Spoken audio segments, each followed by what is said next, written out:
Yo, le sako na bino bon so. Moi, c'est Makama Mokili. Bon, avant que les gens viennent me ramènent des tas des insultes. Oh, Zamoto Yamboka na bisoté, Kolobela Makambu Yamboka na bisoté, etc., etc.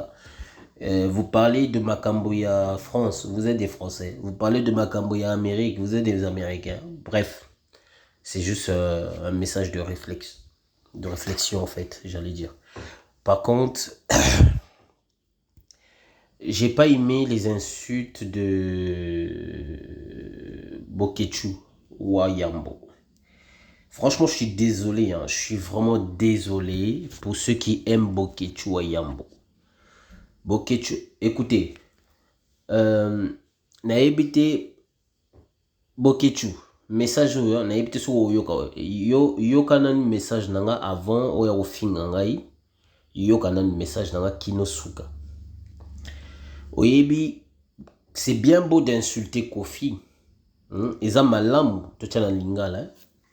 Eza malamu kosu, bon, ezali malamu, tope malamu te, Kofi nga Kofi. Après tout, ata kuto fingi. Donc bandana uta na A kino na Z. Ekolongola Kofi te. Oye yazali. Oyebi, eloko esalinga pasi. Koyoka ba insulte oyo. Toyoka. 7 novembre, pour l'accès à l'ora sokoko, obika système tout ça, la jeune à France. Ba jeune à France. C'est musique, bazotanga mbongo na kati ya chambre. Namona moto elongi mabe, botete elongi no, elongi mabe. Kofi oza elongi mabe, moyibi, assassin, ekobise, pédophilie, kindoki, voilà, etc., etc. Écoutez, Tokoki Kofinga na biso Kofi, enfin, quand je dis biso, je mets en général, hein, Tokofinga Kofi Nengi Tolingi. Mais franchement, Wayambo, Nzembo na yo, ozali musicien, enfin, ozala musicien. Banzembo yemba, ebima ata Congo te. Eye, banzembo no eyokana kaka na Braza, po talaka ka Braza lingala. Na Angola, si je me trompe pas.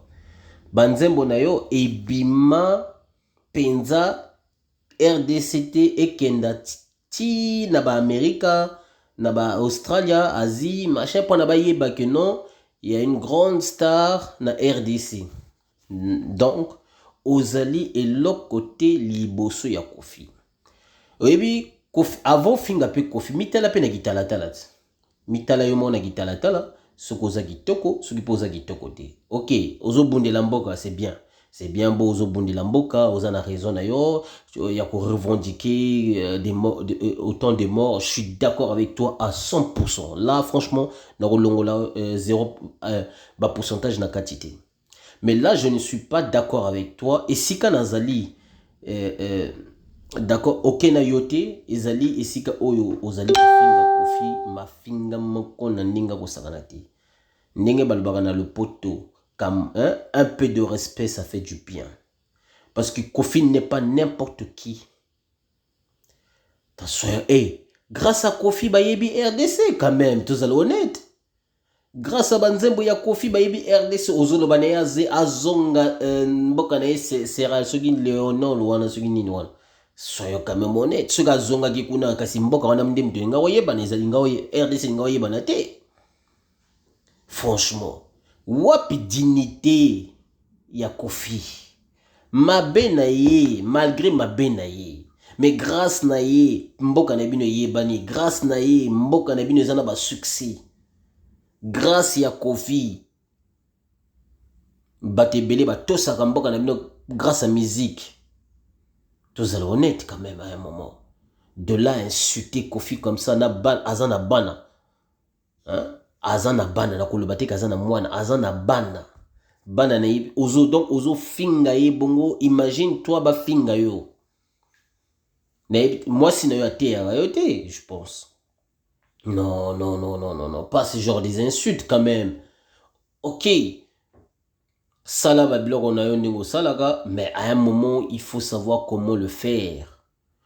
Hein, na lingala nanda, hein, na ngonga moko boy esengeli na ngonga moko boye esengeli koyeba ndenge nini ya kosalela yango po oyo ozali kosala ezali bosoto eza lisusu bitumba te ya ndenge tolobaka na lopoto combat loyal combat digne eza lisusu bongo te oyo ya yo ekomi kindoki kimotema mabe kijalousie donc kizuwa po soki ozalaka zuwa na kofi te mbele yo ofingi kofi boye te ata yo moko papa totelemisa yo na kofi okati bokokana kofi aleki yo na kitoko tozala pe honnête mais de là à insulter Kofi comme ça en sachant qu'il a donné l'honneur à ton pays tu oses dire que biso koloba lingala l'élection oza bontu yo d'ailleurs oyebi soki bontu élection ni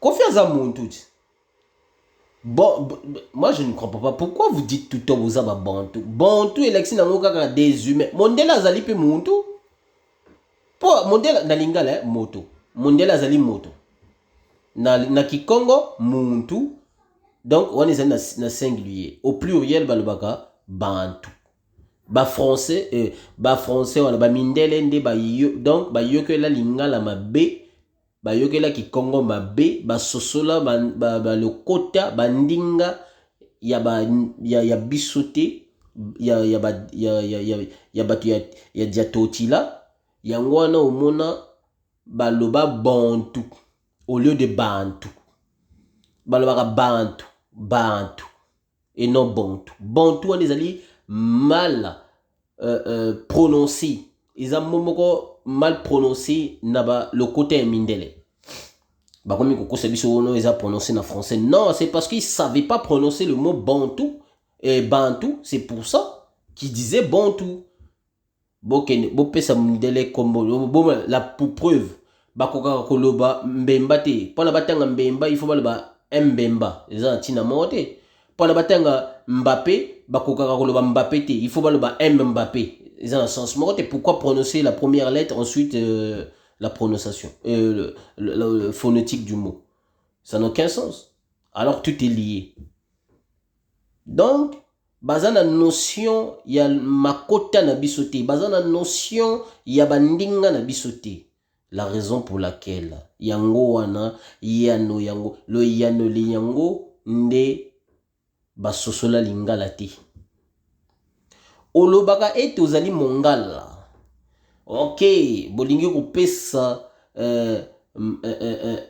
déshonoration bolingi donc pona yo soki ofingi nde election oza mongala bangala nyonso bafingaka te bangala pe bakeseni quand même tolobaka pe bosolo mwa esika wana bangala pe bakeseni bangala bamongo soki bolobaka bango nyonso bazala bangala ezaka bamongo te soki pe banani wana te botangaka wana bangala bazali ebele lisez l'histoire et vous allez comprendre le premier ndenge naza na ntango te mpona basalaka bino bahistoire bokasi mbele na panzaka bino balivre bomona baekolo ebele ya bangala eza likuwa neti na bakongo bamboka ebele ya bakongo so oke na bamboka wana baaction ezali différent mais bango nyonso bazalaka bakongo banda na Angola capitale na bango ti bokende na Brazza bon soit disons Brazza moi je dis fois si so bokende na fois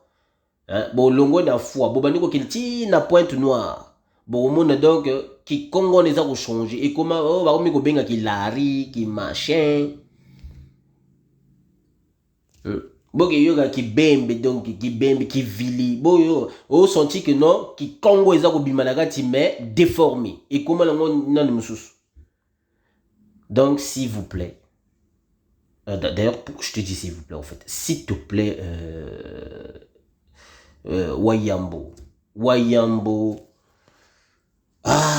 nayebi te nini nakoki koloba na yo zala mokolo oyebi kaka kofinga. Et ce que je déplore c'est ça parce que bato ebele bamonaka soki neti oza kofinga nde oza kosolola kitoko wana bato basepeli baza kotia bajembe baza kotia basmale ya koseka mais non vous faites une grosse erreur vous encouragez tellement le mal La raison pour laquelle donc image ya ba congolais et comme kotala makaka o aye ba congolais wana ba yebika kofinga. Ba congolais ba sala eloko na mboka na ba kaka kofinga. Mais à cause des gens comme Wayambo, c'est Yangwana. Et ça, attends, oh, un peu de respect à Kofi quand même, soyons honnêtes. Oh, yo Kofi a sali pour Mbok RDC, yo, vous allez incapable de ça yango quand même. Oh, yo Kofi a sali pour RDC, toi, zo sala pe pour RDC. Yo ko sala ngote, o tika la pe ko sala yangote. Soyons quand même honnêtes. Mais et en plus, ce qui me fait mal, au moment où Bela ba Congolais, baza ko encourager ma finga ya Wayambo. C'est pas possible. Mais non, c'est pas comme ça que ça se marche. Et ça fonctionne pas comme ça la vie. Hein? Nazali tata songi na ko tia zolo na ngai sika na lingi. Ceux qui ont soit bateau o baza ko lobo na yo zali congolais en foi point nous za ko lobela makambo na biso. Tala, ceux qui ont salo passi mi mela poison kene na yo. Parce que moi, j'en ai rien à foutre. Tant que tu le baramarambo, il y a ba français, il y a ba belge, il y a ba nan na ba congona, et pour tout ça, tout ça, tu vas mboka anade. C'est comme ça. Non seulement, même si tu as mboka mon côté, mais tu as lié na makila moko, donc je suis obligé. Ata to fingani, to betani, ba makofi, to bimisi, ba bitutu. Donc, makila, ils allaient moko. Tant qu'on a zolo makile ezali faut tala l'origine na biso. D'origine na biso to uta na motomoko. To panzana. Voilà. Donc de là à venir m'empêcher. On a quand le belo côté, écoute. Commence d'abord par fermer ta propre bouche. Ça sera, en fait, tu me feras plaisir en fait. Donc, votre stick Kangai n'a exprimé ce que je... En fait, ce qui me fait mal. Ok, Kofi n'est pas congolais d'un fois. Oui, ok. Et alors? Et alors? Donc, Kofi, il a défendu qu'en RDC. J'ai le droit aussi de défendre Kofi quand même à un moment. C'est pas parce que toi, tu es natif de la RDC, cela signifie que tu es obligé, tu es le seul et unique à défendre ou à contredire Kofi Olomide ou Ferrigo là, ou Fally Ipupa, etc. Non, il faut arrêter avec ce raisonnement banal. Sinon les Américains, tout le monde a un débat dans Europe, tout le monde a un débat dans Asie. Et pourtant, baza asiatique, baza européen, baza africain. Mais tout ça, là, débat partout dans le monde entier. Américain, star américain. Donc, vos titis là, sur oh, yo, zali monter à tel mboka, ça c'est des raisonnements enfantins. Ngana za tata songi. Quoi to, y'a un pion, donc ce qui ça le passe. Voilà, doigt poison, mais là, elle est belle là. Parce que aux attaches pas n'angai. Sérieux. Parce que moi je ne peux pas comprendre. Yo, vous allez quoi encourager soi-disant un vrai Congolais Wayambo Afinga, soi-disant que non Kofi Azali 100% Congolais. Bon, est-ce que vrai Congolais 100% Azala ressources? Hein? Celui total il peut bien. Et Bela ba Sénégalais baza na Congo na ba botana ba Congolaise de. Hein? Et Bela ba Guinéen, ba Ghanéen, ba ceux qui ba nani, ba Nigérian, ba Niger, ceux qui ba mboke belé ya ba Afrique wana pe et fanda na ba Congo wana ba botana ba basi misusu. To na basi na to basi na bango ya ba mboka wana ba botana ba Congolais. Bazala ba Congo wana. Je ne dirais même pas au bazala ba extérieur ba Congo. Non, je dirais plutôt au bazali sur place na ba Congo. Donc, Bilo Bokansaka, tout Congolais azali 100% Congolais solo. Azala les sous-soutés ndenge moko na Europe, français à 100% Gaulois wana azala les sous-soutés, il n'existe plus Gaulois. D'ailleurs, Gaulois bazala 100% français Gaulois pour bazala mélanger italien, grec, banal mélanger, keli gaullisme. Gaulois là, bon, je suis Gaulois. Hein? Donc, s'il vous plaît, les gens, là, il faut boycotter vraiment Wayambo. Parce que Wayambo mafinga na ye, eza kokenda penza musika. Tala. Eloba feri. Ya wanga nga feri makasi. Po na feri. Na kuswa moto minoro. Na kulongolo donc linkosi na mbata po na feri. Voilà. Ya wanga nga te ba toucher feri. Parce que toucher feri, eza lokwa le tuchenga musapina liso. Parce que Ferraza humble. Et il se mêle même pas au ngaï moto yaboy. Non, lui, il fait sa musique, c'est tout. C'est ça que j'aime bien. Mais de là à encourager des bêtises de Wayambo, sous prétexte que non, Kofi Azali 100% congolais.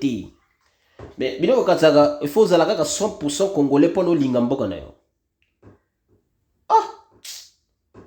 Est-ce que oui Hitler, enfin Hitler en français en français c'est Hitler si je me trompe pas, hein, Hitler, ou empereur ou roi, peu importe qui, président, machin, tout ce que vous voulez, ou il y a allemand, Hitler a jamais causé l'allemand 100%. Il y a une histoire à vérifier sur les ocos. Ouais, pardon, j'allais dire, ouais, Yébité a vérifié son azokos. Ouais, Yébi, tant mieux. Et la jamais causé allemand 100%. Azala, autrichien, mélangé s'occuper ni moussouan. Mais, alinga allemand, bon, ninga sala, nyo so point allemand et comme oye comme il est là. O bafana en allemand, butuna bango son azokos. Allemand donc, et bebaka na batanga baguerre. Mais ndenge ba bongisa ndenge discipline ya Allemagne ndenge ba lemo bazaka discipliné. Non, garwana malgré ma benaye, hein, malgré ki ndoki na ye ki azana na ngwana ya ko dominer mokini mobimba ya ba nana tout, bref. Mais il avait une vision de moderniser son pays, mais même si à Salamon a ndinga mabe, mais au moins total la vision d'enga zako koninga à protéger mboka na ye. Et pourtant azani a le monter, hein, mais il y a linga qui a protégé mboka wana. Ota donc arme lourde à kela pour nakaka à protéger Allemagne. Et pourtant azani a le monter. Donc kolinga mboka, il faut pas forcément ozala non 100% balinga kamboka na motema, pas na maloba. Pas na maloba. Yo motoza ko loba non, ngala linga yo ngala zali 100% kongo au monde pe so ba pesio kaka teles malette boya mbongo oteki mboka c'est. Donc et pourtant oza ko ganga yo motoza li vrai 100% machin. Mais yo pe kaka motali bosoko o banda pe ko teka mboka wana. Donc so na sali bref il y a vidéo oyo ezali kaka pona yanola.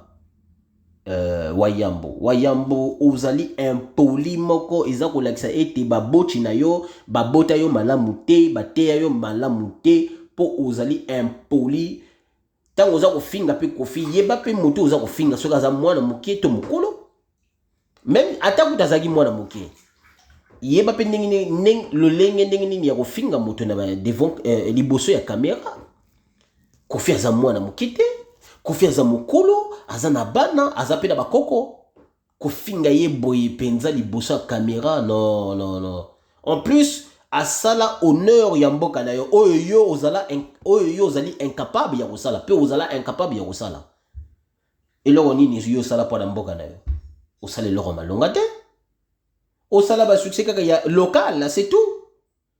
À part bon faut que tu content côté pour fois ils allent kaka au cheli donc au bois qui likolo puis on sont commis donc il faut que tu compter que tu donc gala so tel la bamboka misika net ba continuer misusu quoi parce que Kofi honneur o ya pesi na ba continuer misusu pardon honneur ya mboka no ya bimisi na ba continuer misusu yo tikala ko sala ngote.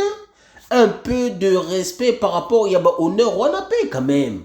Non, franchement, attaque motema ma bengo pesa rapé pur. Ya boye pétain. Franchement, les gens, vous devez commencer à boycotter certaines personnes pour mieux arranger cette image que les étrangers ont sur les Congolais. Mokomona bana ba Congolais misusu oyo bakendaka neti na ba site na ba application moko boy neti ba bingo live ba biloko moko boy belebele ba Instagram kuna balingaka na bango ba Congolais te bango moko ba Congolais baza kofinga lisusu ba Congolais omona nga sianga ko se na kufana ba Congolais parce que ba mentalité ya ba tete boy neti ba wayambo yo tata mukolo oza kofinga bongo siko mwana moke siko soka sali ngo koloba nini oh non mwana moke aza impoli mais yo oza kofinga kofi aza mukolo na yo oza kofinga kofi donc yo oza mwana moke aussi siko mwana moke soka sali yo ngo koloba nini mwana moke ba éduquer mabe voilà donc à un moment faut arrêter bon na chiki bino peace and love.